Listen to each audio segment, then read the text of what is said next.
Clear your calendar. Cancel your appointments. Whatever you had planned this week needs to wait. If you hold silver in any capacity, the next 72 hours are going to determine whether you finish this month celebrating or devastated. I'm not being hyperbolic. I'm not manufacturing urgency for engagement. What is converging on the silver market right now is unprecedented in anything I've witnessed covering precious metals.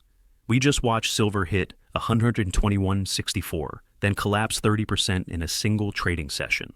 Now, as of February 1st, silver is trading around $85 to $90 per ounce, and the market is at an absolute critical inflection point.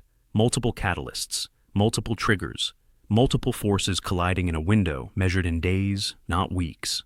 The movements that transpire between now and this Friday could establish the trajectory for silver for the remainder of the year, possibly longer. And the overwhelming majority of silver holders have zero comprehension of what's approaching. This is serious. Welcome to Currency and Currency. I break down the financial developments that mainstream media either overlooks or deliberately obscures. If this breakdown helps you navigate what's coming, hit the like button immediately. I recorded this video the moment I recognized what was happening. I didn't wait for optimal timing because timing matters critically, and right now, time is running out.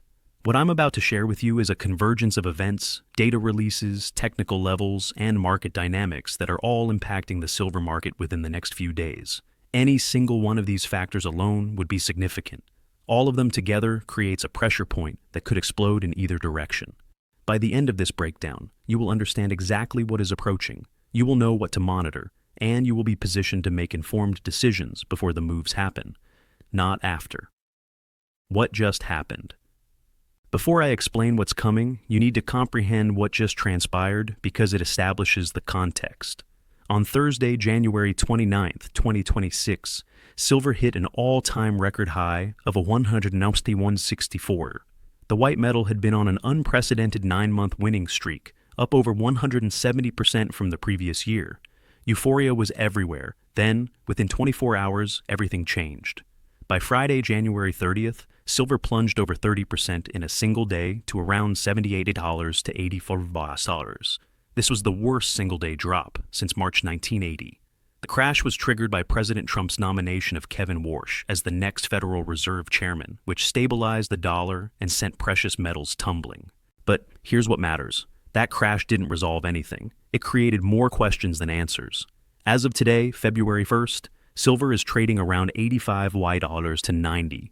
That's still up massively from $32 a year ago, but down drastically from $121 just 3 days ago. The market is in chaos, sentiment is confused, technical levels are uncertain, and the fundamentals haven't changed at all.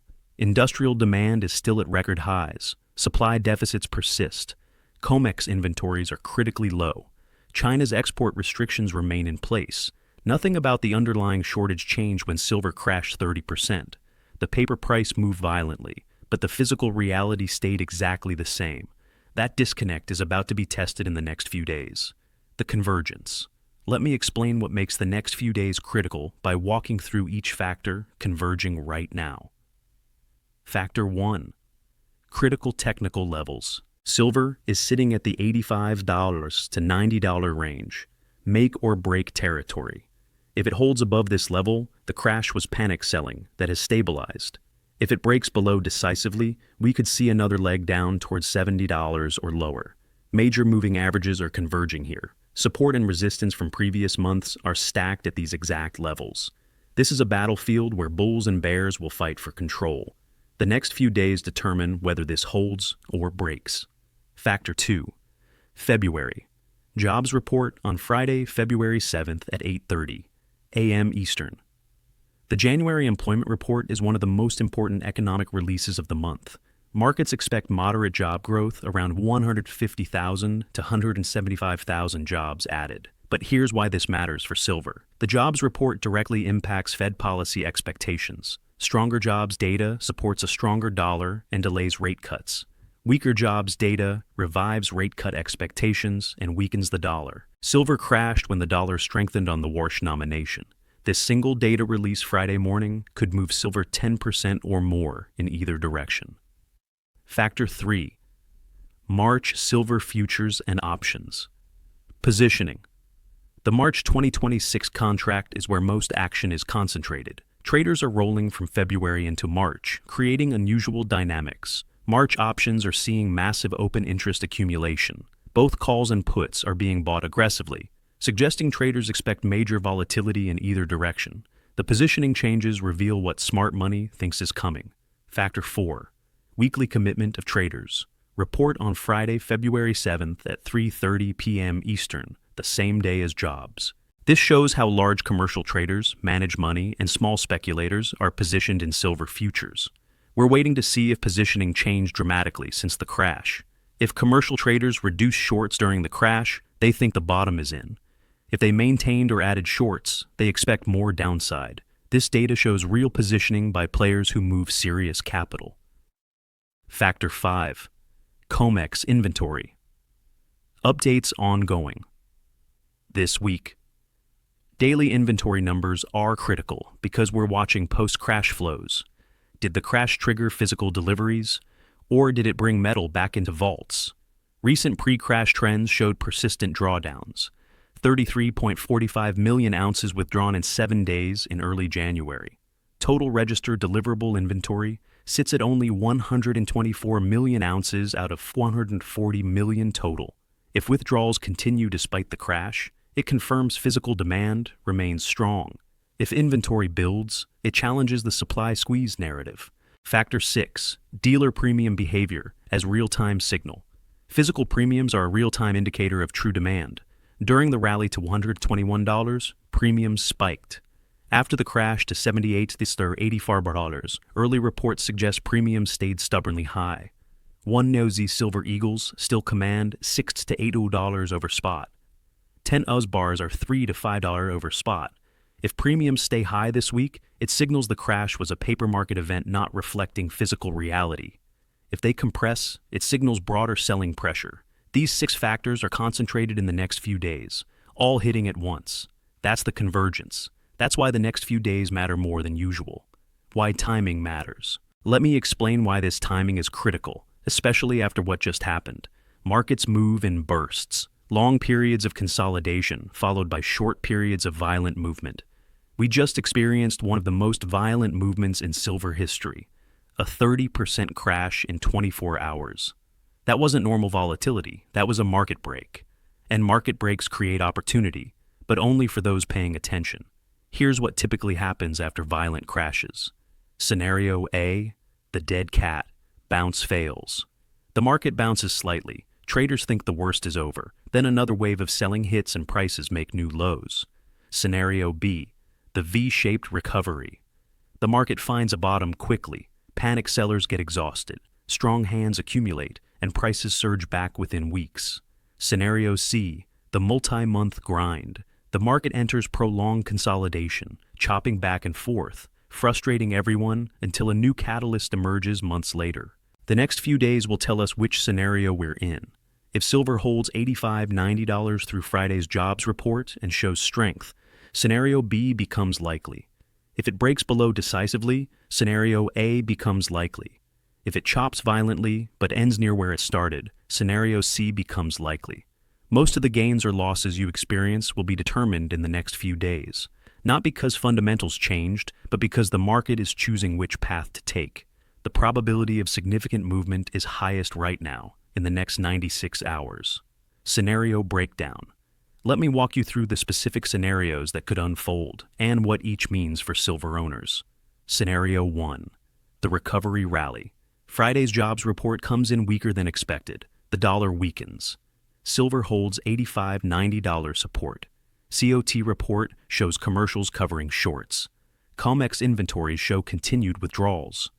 Physical premiums stay elevated. In this scenario, silver rips higher. The crash is viewed as panic selling by weak hands. The move could be 15%, 20%, even more within days. We could see silver back at 100–110 by mid-February. Probability 30%. Scenario 2. The double bottom disaster. Friday's jobs report comes in stronger than expected. The dollar strengthens further. Silver fails to hold $85–90 support. COT shows commercials maintaining or adding shorts. Inventory data shows unexpected builds. In this scenario, silver drops hard again. Another leg down towards $70, $75 happens quickly. Support levels get violated. Panic selling resumes. Leveraged longs get liquidated again. Only strong hands can hold through. Probability, 25%. Scenario. 3. The choppy hell. Friday's jobs report is mixed or in line. Some catalysts are bullish, others bearish. They partially offset. The market swings wildly but ends the week near where it started. This is frustrating for everyone. Bulls and bears both get whipsawed. Volatility is extreme, but direction is unclear. Silver might trade between $80 and $95 all week without resolution. This might be the most painful outcome, because it damages positions without providing clarity. Traders get stopped out on both sides. Conviction gets tested. Probability, 35%. Scenario, 4. The bear trap. Then squeeze. This catches most people off guard. First, silver drops below $85 early in the week. Stop losses trigger. Headlines scream about another crash. Weak hands sell. It looks like scenario 2. Then Thursday or Friday, something shifts. Maybe weak jobs data. Maybe COMEX inventory shows massive withdrawals. Maybe physical premiums spike. The buying comes in hard. The move reverses violently. Prices surge past where they started. Those who panic sold are left behind. Those who held or bought the dip are rewarded massively. Shorts get squeezed. Probability, 10%. These probabilities are my estimates based on current information, not predictions. But having a framework is better than being blindsided. Historical parallels. Let me show you what happened when silver experienced similar violent crashes before. March 1980. The Hunt brothers. Crash silver crashed from $50 to $10 over months. Silver bottomed at $10 in 1982, then spent years the $4-8 range before rallying in the 2000s. Lesson: not every crash leads to immediate recovery. Sometimes markets need years to heal. April 2011, silver hit $40.82, then crashed to $32 within days. It bounced to $43, crashed again to $26. It took until 2020 to sustainably break above $20 again. Lesson: even with strong fundamentals, technical damage can take years to repair. March 2020, the COVID crash. Silver dropped from $18 to below $12 in days. Then it reversed and ran to $30 within months. Those who survived got rich. Those who sold the bottom missed the recovery. Lesson: sometimes crashes create the best buying opportunities, but only with capital and conviction to buy when others panic. January 2026, the $121 crash. What happens next? This is what we just lived through. A 30% drop in 24 hours from all-time highs. The question is, which parallel are we following? The next few days provide critical clues. If silver recovers quickly, we're like March 2020. If it grinds lower, we're like April 2011. If it enters extended consolidation, we're like post-1980. History doesn't repeat exactly, but it rhymes. What different silver holders should do. Let me give specific guidance because your situation determines your strategy. Long-term physical holders. You bought for fundamental reasons. Your action plan is simple. Do nothing different. The next few days matter for traders, not necessarily you. The crash hurt, but you're still up massively from a year ago. If you bought at $30 to $40, continue holding. Don't let short-term volatility shake you out. Be psychologically prepared. If we get the double bottom scenario, your portfolio value will drop further. Decide now that you won't panic sell. If you have cash and we drop to $75 and $80 this week, consider adding, but only if you can hold for years. Active traders. You're managing positions actively. You probably got hurt in January. Reduce position sizes if you haven't already. The uncertainty is too high to be fully exposed. If you have gains from current levels, take some profits. If underwater, tighten stop losses, but know that volatile moves can gap through stops. Have a plan for each scenario. Know what you'll do if silver breaks above $95. Know what you'll do if it breaks below $82. Don't make decisions in real time during fast markets. Friday's events at 8:30 a.m. and 3:30 p.m. are critical. Be especially careful with position sizes around these releases. Leverage traders. You're using futures, options, or leveraged ETFs. You probably got liquidated or severely damaged in January. If you're still using leverage, deleverage now. I'm serious. The next few days are not the time to be maximally leveraged. We just saw 30% moves in one day. That can happen again in either direction. If you must use leverage, use far less than you think appropriate. Cut your normal position in half, then cut it in half again. Volatility is extreme. Gap risk is real. Margin calls come faster than you can react. Those considering entering. You're thinking about buying, wondering if now is the time after the crash. Wait for clarity. Don't buy before Friday's major data releases when the outcome is highly uncertain. Let the move happen. Let the dust settle. Then decide based on new information. Yes, you might miss the bottom if recovery or squeeze scenarios play out, but you'll avoid catching a falling knife if the double bottom plays out. If you must enter now, buy physical metal, not paper. Buy small, dollar cost average. What I'm watching. Let me tell you exactly what I'll be monitoring over the next few days and what specific signals I'm looking for. Monday through Wednesday, price action at key levels. I have specific price levels marked, $90. If silver closes above this for 3 consecutive days, it strongly suggests the bottom is in and we're entering recovery mode. 85. This is the absolute make or break level. Holding here is crucial for bulls. 82 boom, if we break below this decisively, the next support is $75 and panic could accelerate. 78's the Friday crash low. If we test this again and break it, panic selling could resume with a vengeance. I'm watching every 4-hour candle at these levels. Volume matters as much as price. High volume at support is bullish. It shows buyers stepping in. High volume on breakdowns is bearish. It shows sellers overwhelming buyers. Daily, physical premium. Changes at major dealers. I'm checking dealer prices daily. Are Silver Eagle premiums staying high at $6 to $8 over spot? Are generic round premiums stable at $3-4 over spot? Are any dealers reporting supply shortages or allocation? Are buyback spreads widening with dealers paying less to buy back metal? If premiums collapse, it signals demand evaporated and the shortage narrative is wrong. If premiums stay elevated despite the crash, it signals strong physical demand that paper prices aren't accurately reflecting. Tuesday and Wednesday, COMEX inventory, data releases. Daily inventory updates will show, are registered deliverable inventories being withdrawn despite lower prices? Are eligible inventories being converted to registered status? What's the net change over the week? Continued withdrawals despite the crash would be extremely bullish, showing physical demand persists regardless of paper price. Inventory builds would be bearish, suggesting the crash reduced physical demand, and the shortage is resolving. Thursday evening. Pre-jobs report, positioning.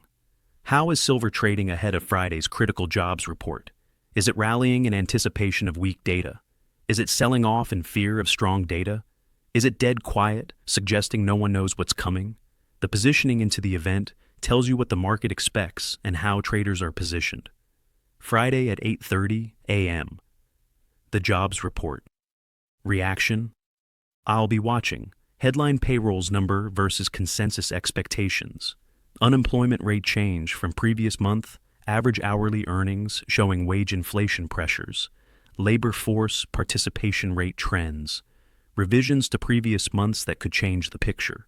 And most importantly, how does the dollar react immediately? How does silver react in the first minutes and hours? If silver spikes on weak data, scenario 1 is playing out.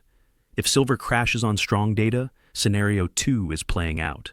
If silver does nothing meaningful, scenario 3 is playing out. Friday at 3:30 p.m., the COT report.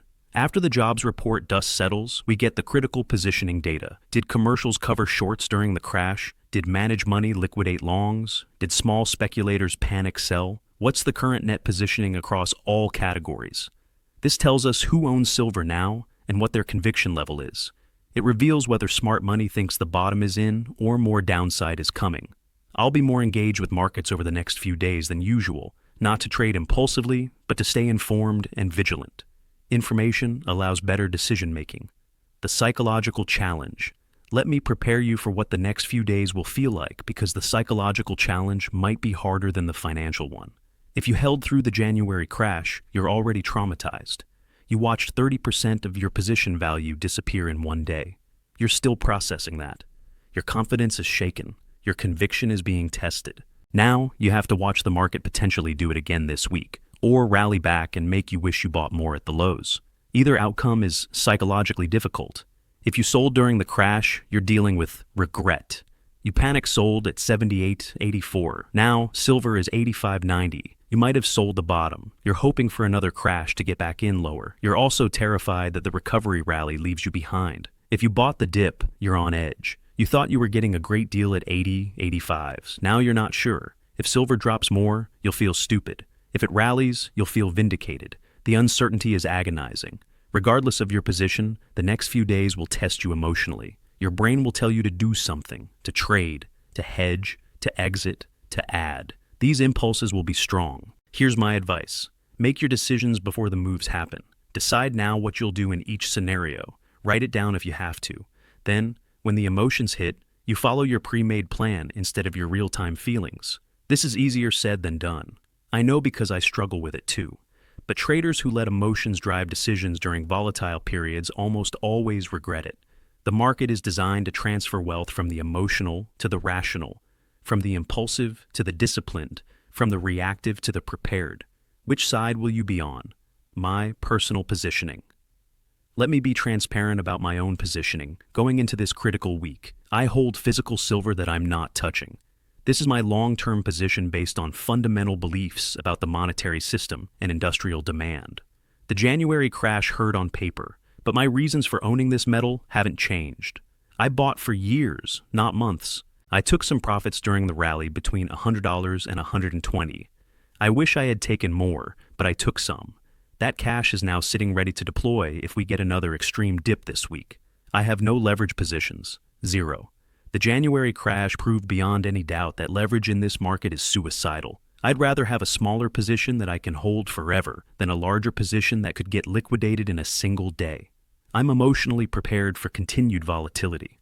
I've accepted that my portfolio value might swing 15 and 20% over the next few days. I've made peace with that. I won't make emotional decisions based on short-term moves. I'm paying very close attention, more than usual.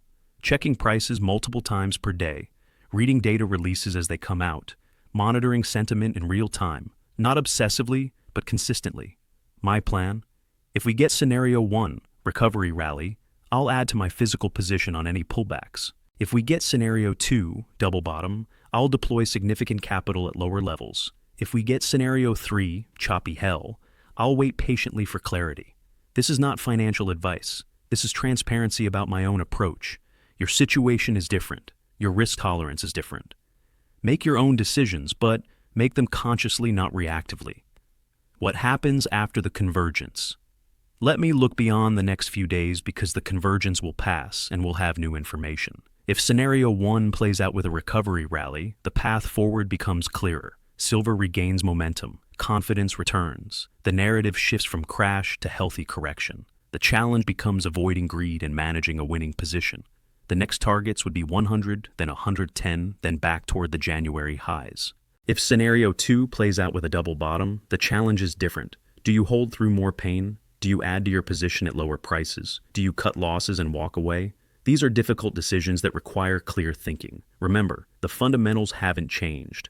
Industrial demand is still at record levels. Supply deficits persist. China's export restrictions remain. A lower price doesn't change these facts. It just tests your conviction.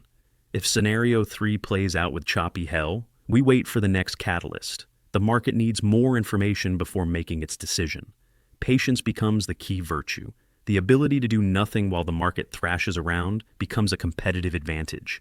This could last weeks or months. It's frustrating, but it's also an opportunity to accumulate more physical at relatively stable prices before the next major move. In any scenario, remember this. The fundamental picture hasn't changed. Industrial demand is still growing. Supply is still constrained.